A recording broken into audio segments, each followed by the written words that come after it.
Mr. Saltwater Tank, and this is Mr. Saltwater Tank TV. Today I'm going to be talking to you all about mixing up your own saltwater. And this is going to apply to all your tank personalities out there. From tank dabblers to reef enthusiasts and certainly to your reef junkies, this is going to be right up your alley. Now, if you don't know what I mean by tank personality, go to my website, mrsaltwatertank.com, and download my free report on tank personalities. So, let's talk about a couple of the key components that you're going to need to make your own saltwater. The first one is this stuff right back here, RODI water. You're going to want to use only pure RODI water. Now, people say, well, why can't I just use the water coming out of my tap? It tastes good, and we have really clean water in our city.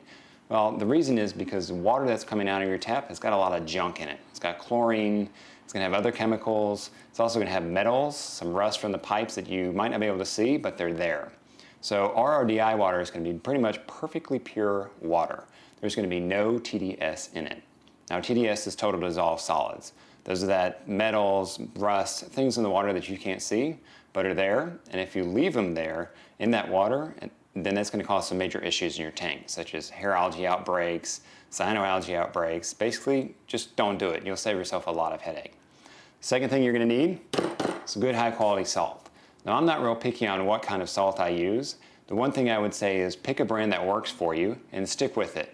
Don't be using one bucket one time and then another bucket another time with another brand. Pick a brand that works for you and then just stick with it. Other thing we're going to need is a mixing barrel, which this is just a Rubbermaid trash can I picked up at Home Depot or Lowe's. And this is what I use to put my water in to mix it up. And I'm going to show you why that's important in a minute. The last two things that will really help your mixing up your water, is really going to make sure you get great quality water, is a Tds meter and a refractometer. So a Tds meter is just a meter that measures the total dissolved solids in your water. And it's got a little electrode in the end that looks like this. The way it works is you just turn it on, and then you're going to put it right down into your RODI water. This is going to test to make sure that that RODI water is pure and clean. Sometimes your filters go out on your RODI unit and you don't know about it. Next thing you know, you're going to be putting water that has a lot of total dissolved solids in it into your tank. Major problems. So test your water first, make sure your TDS is down around 0. If it's 1 or 2, maybe 3, not a big deal. You're going to want to check your filters, but if it's at 0, perfect. The other thing that you're definitely going to want to get if you're a reef enthusiast or a reef junkie is a refractometer. Now, this is just going to measure how salty your water is, called a salinity.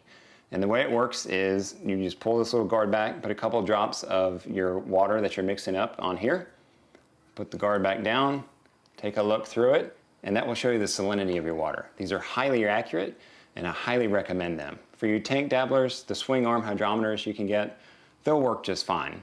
You can get away with it. But reef enthusiasts, reef junkies, get yourself a refractometer. So, I've talked to you about all the different components of what you need to make your own saltwater. Let's talk about mixing up the water and how we do it and some key things to watch out for. So the first thing you're going to want to do when you're starting to make your own saltwater is test the TDS of your RODI water. You're going to want to make sure it's clean. So the way you do that is get your TDS meter, turn it on, and then just drop it straight into your RODI water and make sure it reads down at 0. Now that I know that my RODI water is perfectly clean, it's got that TDS of 0 like we tested, I'm going to transfer as much water as I want to change in my tank from my RODI water barrel into my mixing barrel here. Now, a lot of people ask, how much of a water change should I do? And the basic rule of thumb that works really well is 10% every 2 weeks. That's 10% of your tank volume every 2 weeks, or 25% of your tank volume once a month. I recommend doing the 10% every 2 weeks.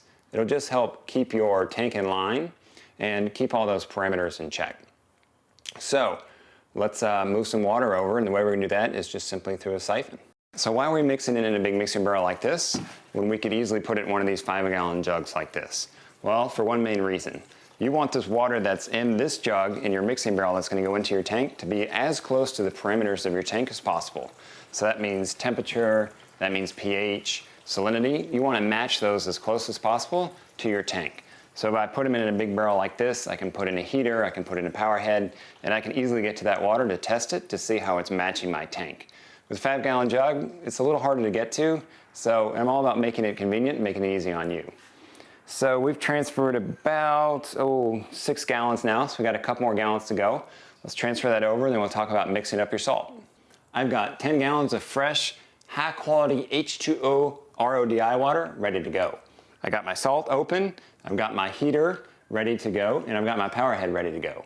Now the heater is going to bring that water temp up to the same temp that's in my tank, and the power head is just going to mix that water up to help that salt dissolve. And I'm going to put in my salt and then let it mix for several hours before I come check it with my refractometer. So let's mix up some salt.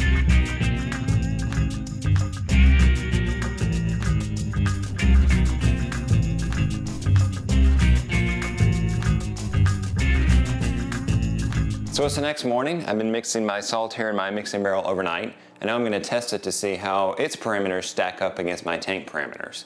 And a lot of people ask me, well, how long do you have to mix your salt before you can test it and put it in your tank? Well, the minimum is really 2 to 3 hours. That way you let all that salt and everything in that salt mix really get dissolved. If you can do it overnight, that's great, and if you can do it for 24 hours, that'd be good as well. But as a bare minimum, do it for 2 to 3 hours. So let's go ahead and test some water. I'm just going to take a little bit of water here in my dropper and drop it right down here on my refractometer and close that guard right down there. Make sure I don't have any air bubbles. And then just take a look. We're right there at 0.025 for salinity. So this water is ready to go, ready to put it in my tank.